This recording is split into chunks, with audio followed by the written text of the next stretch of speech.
విభజన చట్టంలోని పెండింగ్ అంశాలపై సీఎం రేవంత్ రెడ్డి సమీక్ష నిర్వహించారు. జూన్ 2కు తెలంగాణ ఏర్పడి 10 ఏళ్లు పూర్తవుతున్న నేపథ్యంలో ఉద్యోగుల కేటాయింపు, ఆస్తులు, అప్పుల పంపిణీపై చర్చించారు.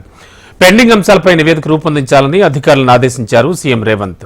షెడ్యూల్ 9, 10లో ఉన్న సంస్థలు, కార్పొరేషన్ల పంపిణీపై చర్చించారు. విద్యుత్ సంస్థల బకాయిలు ఇంకా తేలాల్సి ఉందని అధికారులు సీఎంకు తెలిపినట్లుగా తెలుస్తోంది. ఈ సందర్భంగా ఇంతవరకు చేసిన ప్రయత్నాలను అధికారులను అడిగి తెలుసుకున్నారు. 2 రాష్ట్రాల మధ్య ఉద్యోగుల బదిలీల అంశం పూర్తి చేయాలన్నారు సీఎం. సయోధ్య కుదిరిన వాటిని పరిష్కరించుకోవాలని అధికారులకు సూచించారు.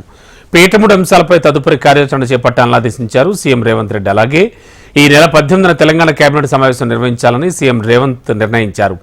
విభజన అంశాలు, అలాగే రైతు రుణమాఫీ, ధాన్యం కొనుగోళ్లు, ఖరీఫ్ పంటలపై పలు నిర్ణయాలు తీసుకోనున్నారు.